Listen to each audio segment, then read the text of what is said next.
اللہ تبارک و تعالیٰ نے ہمیں اس بابرکت محفل میں آنے کی اور بیٹھنے کی توفیق عطا فرمائی۔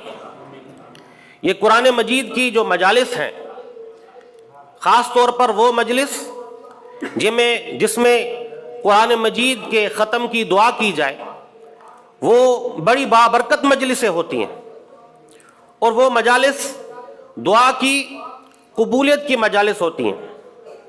یہ مجلسیں وہ مجلسیں ہوتی ہیں جن کو اللہ کے نورانی فرشتے گھیر لیتے ہیں، اور ان لوگوں کے لیے جو مجالس میں شریک ہیں اللہ سے دعائیں کرتے ہیں، اور جب یہ مجلس ختم ہوتی ہے تو وہ فرشتے اللہ تعالیٰ کو جا کر عرض کرتے ہیں کہ یا اللہ، وہ لوگ بیٹھے ہوئے تھے تیری رضا کے لیے، تیری محبت میں، تجھے راضی کرنے کے لیے۔ اللہ تعالیٰ پوچھتے ہیں وہ کیا مانگ رہے تھے؟ وہ فرشتے کہتے ہیں یا اللہ، جنت مانگ رہے تھے۔ پھر اللہ تعالیٰ پوچھتے ہیں کس چیز سے پناہ مانگ رہے تھے؟ وہ فرشتے کہتے ہیں یا اللہ، جہنم سے پناہ مانگ رہے تھے۔ اور کیا مانگ رہے تھے؟ یا اللہ، تجھ سے گناہوں کی معافی مانگ رہے تھے۔ تو اللہ تبارک و تعالیٰ فرماتے ہیں کہ اے میرے معصوم فرشتوں، گواہ رہنا، میں نے ان کو جنت عطا فرما دی، میں نے ان کو جہنم سے پناہ دی، اور میں نے ان کے گناہ بخش دیا۔ یہ ایسی بابرکت مجلس ہیں۔ اور اس کے بعد میں مبارک دوں گا ان میری بیٹیوں کو، بہنوں کو جنہوں نے ماشاءاللہ قرآن شریف پورا کیا، قرآن مجید حفظ کیا، اور میرے وہ بھائی اور میرے بیٹے یہاں جو ماشاءاللہ حافظ بیٹھے ہوئے ہیں، انہوں نے قرآن مجید پورا کیا۔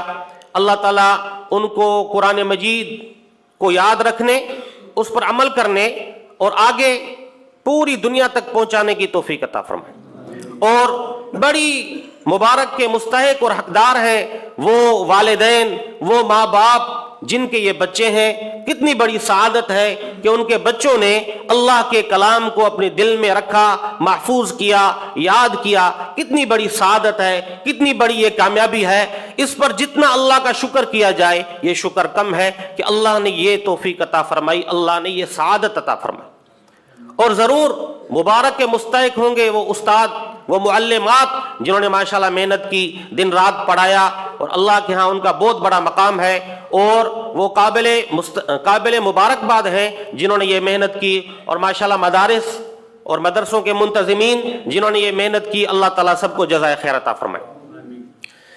قرآن مجید اللہ کی وہ کتاب ہے جس کا کوئی مثل نہیں، جس کا کوئی نظیر نہیں، جس کے بارے میں خود اللہ نے اپنے کلام میں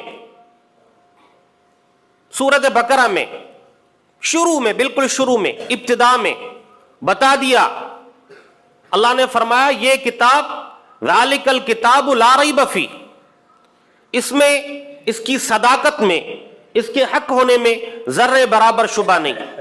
ھدی للمتقین، یہ ہدایت ہے متقین کے لیے، ہدایت ہے متقین کے لیے۔ پھر آگے اللہ نے متقین کی صفت بیان فرمائی، الذین یؤمنون بالغیب، جو ایمان لاتے ہیں غیب پر، یعنی وہ چیزیں جن کو ہم دیکھتے نہیں، جو ہم سے غائب ہیں۔ اللہ کو ہم نے نہیں دیکھا، اللہ کے رسول کو ہم نے نہیں دیکھا، قرآن نازل ہوتے ہم نے نہیں دیکھا، فرشتوں کو ہم نے نہیں دیکھا، رسولوں کو ہم نے نہیں دیکھا، آخرت بھی فی الحال ہمارے سامنے نہیں ہے، لیکن چونکہ ہمارے رسول صلی اللہ علیہ وسلم نے یہ ساری چیزیں ہمیں بتائی، اور ان کی زبان پر ہمیں بالکل اتنا یقین ہے کہ ہماری آنکھوں پر بھی اتنا یقین نہیں۔ ہماری آنکھیں بھی دھوکہ کھا سکتی ہیں، لیکن ان کی زبان سے نکلی ہوئی بات 100% سچی۔ انہوں نے یہ چیزیں ہمیں بتائی اور ہم اس پر یقین کر رہے ہیں، ایمان لا رہے ہیں۔ یہ ہے الذین یؤمنون بالغیب۔ پھر آگے فرمایا گیا وَيُقِيمُونَ الصَّلَاةَ، متقین ان کی دوسری نشانی یہ ہے کہ نماز کو قائم کرتے ہیں، نماز کو قائم کرتے ہیں، یعنی 5 وقت پابندی سے، ٹائم پر اور پابندی سے، اس کی حقوق کی رعایت کرتے ہوئے نماز پڑھتے ہیں۔ نماز قائم کرنا، اور کیا کرتے ہیں؟ الذین یقیمون الصلاۃ ومما رزقناہم ينفقون، اور جو مال اللہ نے دیا اس میں سے خرچ کرتے ہیں. پھر آگے اللہ تعالیٰ کیا فرما رہے ہیں؟ والذین یؤمنون بما انزل الیک وما انزل من قبلک وبالآخرۃ هم یوقنون، کہ وہ کتاب جو اس امت پر نازل ہوئی، ہمارے نبی پر نازل ہوئی، اس پر بھی ایمان لاتے ہیں، اور جو پہلی کتابیں ان پر بھی ایمان لاتے ہیں. یہود اور نصارہ کی طرح نہیں کہ اپنے نبی کو مانا اور دوسرے ساروں کی تکذیب کر دی، گستاخی کر دی، توہین کر دی. مسلمان اس طرح نہیں ہوتا. مسلمان کہتا ہے کہ جو پہلے نبی تھے وہ بھی سارے سچے، ہمارے نبی بھی سچے، لیکن ہم عمل کریں گے ہماری نبی کی شریعت پر. پہلی کتابیں ساری سچی، ہماری کتاب ہمیں جو ملی وہ بھی سچی، لیکن عمل کریں گے قرآن مجید پر. تو اللہ نے فرمایا وبالآخرۃ ہم یوقنون، یہ متقین ان کی صفت یہ بھی ہے کہ آخرت پر یقین رکھتے ہیں. آگے اللہ فرما رہے ہیں اولئک علی ھدی من ربہم واولئک ھم المفلحون، یعنی اللہ فرما رہے ہیں کہ یہی لوگ ہدایت پر ہیں اپنی رب کی طرف سے، واولئک ھم المفلحون، اور یہی لوگ کامیاب ہیں. اللہ ان کو کامیاب بتا رہے ہیں، اور اللہ یہ بتا رہے ہیں کہ ھدی للمتقین، قرآن مجید جن کے لیے ہدایت ہے وہ کامیاب ہیں، فلاح پا گئے، کامیابی حاصل کر گئے. ابھی دیکھیں اللہ کا کلام کس کو کہہ رہا ہے کہ کامیاب کون ہے؟ جو متقی ہے. اور متقی ھدی للمتقین، متقی وہ ہے جس کے لیے قرآن ہدایت ہے، اور قرآن ہدایت اس کے لیے ہوگا جو قرآن کو پڑھتا ہو، اس کو سمجھتا ہو، اس پر عمل کرتا ہو. تو معلوم ہوا کہ جو مرد یا عورت قرآن کو پڑھے، قرآن کو سمجھے، اس پر عمل کرے، اللہ کا فیصلہ ہے کہ وہ کامیاب ہے. تو مبارکباد کے مستحق ہیں وہ بچے، وہ والدین، وہ معلمات، وہ اساتذہ جنہوں نے یہ برکت حاصل کی، اتنی بڑی سعادت حاصل کی. کیونکہ اس سے بڑی دولت دنیا میں کوئی نہیں، قرآن مجید سے بڑی دولت کوئی نہیں. یہ بڑے سے بڑی دولت ہے. ایک طرف دنیا کا بادشاہ ہو، دوسری طرف یہ بچہ جس نے قرآن اپنے سینے میں یاد کیا، خدا کی قسم اس بچے کا مرتبہ اللہ کی نظر میں اس بادشاہ سے زیادہ ہے، کیونکہ اس نے اللہ کے کلام کو اپنے سینے میں جگہ دی. وہ اللہ کا کلام جس کو خود اللہ نے پڑھا، اس کو کیا مقام ہوگا آپ اندازہ لگائیں. جس کو اللہ نے پڑھا ہو.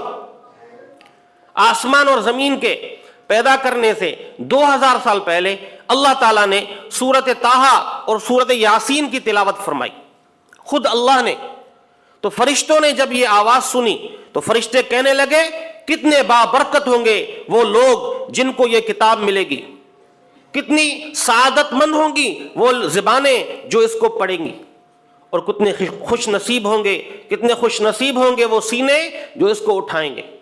تو یہ سینے وہی ہیں جو آج جن بچیوں نے قرآن یاد کیا ہے، یہ وہی سینے ہیں جن کے بارے میں اس کائنات کے پیدا ہونے سے 2000 سال پہلے فرشتے جن کو مبارک دے چکے ہیں. میں کیا آپ کو مبارک دوں گا میرے بچوں اور بچیوں، آپ کو اللہ کے فرشتے مبارک دے رہے ہیں. تو کتنی بڑی سعادت ہے. قرآن مجید بڑی اللہ کی دولت ہے، اس سے بڑی کوئی دولت نہیں. اس کو دولت سمجھیں. اس لیے حدیث میں اللہ کے نبی صلی اللہ علیہ وسلم نے فرمایا کہ خیرکم من تعلم القرآن وعلمہ، تم سب میں سے سب سے بہتر، افضل، اچھا وہ ہے جو قرآن پڑھے اور دوسروں کو پڑھائے. چاہے دنیا اور کسی کو کہے کہ یہ بہتر ہے، یہ افضل ہے، مالدار کو کہے، کسی زمیندار کو کہے، کسی ایم پی ایم این اے کو کہے کہ یہ بہتر ہے، یہ قابل رشک ہے، لیکن اللہ کے رسول فرماتے کہ نہیں، قابل رشک یہ ہے. دوسری حدیث میں اللہ کے نبی صلی اللہ علیہ وسلم نے فرمایا کہ جس کو اللہ نے قرآن دیا پھر اس کو صبح شام پڑھتا ہے، ہر وقت اس کی تلاوت کرتا رہتا ہے، یہ وہ شخص ہے. اللہ کے نبی نے فرمایا کہ حسد کرنا کسی کے لیے جائز نہیں. اگر حسد کی میں کسی کو اجازت دیتا تو میں یہ اس حافظ کے بارے میں، اس حافظہ کے بارے میں اجازت دیتا کہ آپ اس سے حسد کریں کہ صبح شام ہر وقت اللہ کے کلام کو پڑھ رہے. تو معلوم ہوا کہ حسد کرنے جیسی چیز یہ ہے. قرآن فرماتا ہے وَفِي ذَلِكَ فَلْيَتَنَافَسِ الْمُتَنَافِسُونَ. آپ حرص کرتے ہیں، ریس کرتے ہیں نا آگے بڑھنے میں، حرص، میں آگے ہو جاؤں. قرآن فرماتا ہے اس چیز میں آپ حرص کریں، اس میں آگے بڑھنے کی کوشش کریں، اس میں مقابلہ کریں، اس میں مسابقہ کریں. قرآن کو پڑھنے میں، قرآن کو یاد کرنے میں، کیونکہ اس سے بڑی دولت میرے بھائیوں اور میری بہنوں کوئی نہیں، بڑے سے بڑی دولت ہے یہ۔ اس لیے حدیث میں ہے کہ جو شخص اس دولت کو دولت نہیں سمجھتا، حضور نے فرمایا من لم یتغنى بالقرآن فلیس منا، جس کو قرآن ملا، قرآن کی دولت ملی، سینے میں قرآن ہے، قرآن کو سمجھتا ہے، دوسروں کو سناتا ہے، پڑھاتا ہے، خود پڑھ رہا ہے، لیکن پھر بھی اس کی نظر جا رہی ہے کسی مالدار کے اوپر، کسی وڈیرے کے اوپر، کسی منصب والے کے اوپر، تو حضور نے فرمایا کہ اس بندی نے ناقدری کی جو قرآن کی دولت ملنے کے بعد بھی اپنے آپ کو غنی نہ سمجھے، اپنے آپ کو شاہکار نہ سمجھے، فلیس منا، اس کا مجھ سے کوئی تعلق نہیں۔ یہ اللہ کی بڑی دولت ہے، بڑا خزانہ ہے، ایک ایک حرف اس کی وہ برکت ہے، آپ اندازہ نہیں لگا سکتے۔ قرآن فرماتا ہے کہ وَنُنَزِّلُ مِنَ الْقُرْآنِ مَا هُوَ شِفَاءٌ وَرَحْمَةٌ لِّلْمُؤْمِنِينَ، اس میں شفا ہے، یہ رحمت ہے مومنوں کے لیے، شفا ہے، ظاہری بیماریوں کے لیے بھی شفا، باطنی بیماریوں کے لیے بھی شفا۔ ایسے بے شمار واقعات ہیں، مریض ٹھیک نہیں ہو رہا، قرآن پڑھا جاتا ہے، ٹھیک ہو جاتا ہے۔ باطنی بیماریاں تو ویسے ہی ختم ہو جاتی ہیں، کفر، شرک، ظلمتیں، دل میں غلط چیزیں سب ختم ہو جاتی ہیں جب قرآن کو پڑھیں گے۔ قرآن مجید یہ بڑی دولت ہے، لیکن دیکھیں میں اپنے حافظ اور حافظہ بچوں اور بچیوں کو عرض کروں گا کہ آپ کا ہدف ابھی پورا نہیں ہوا۔ آپ یہ نہ سمجھیں کہ ہمارا ہدف مکمل ہو گیا، آپ یہ نہ سمجھیں کہ مقصد پورا ہو گیا، قرآن پورا ہو گیا، دستار بندی ہو گئی، خمار پوشی ہو گئی۔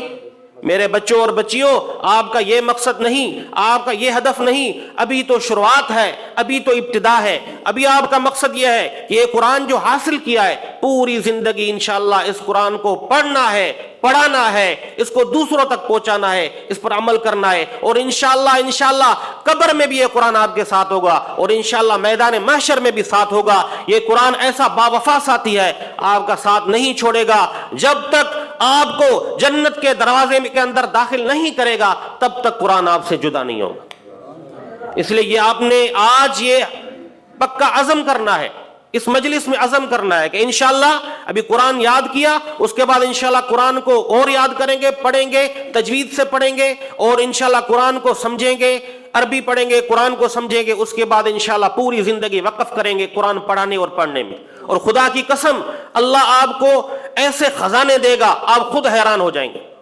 دنیا داروں کو بھی وہ چیزیں نصیب نہیں ہوگی جو قرآن کی برکت سے اللہ آپ کو عطا فرمائیں گے۔ اس لیے یہ ہمارا مقصد ہونا چاہیے۔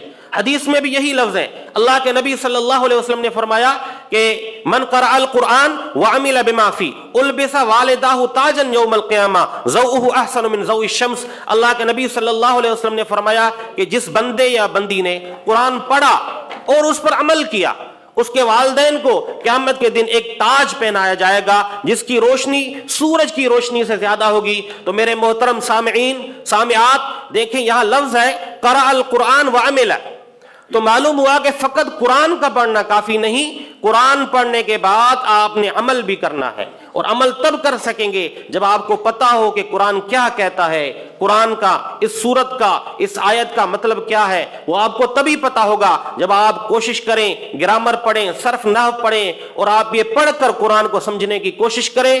اللہ تعالیٰ سے دعائیں، اللہ تعالیٰ ہم سب کو عمل کرنے کی توفیق عطا فرمائے۔ وآخر دعوانا ان الحمد للہ رب العالمین۔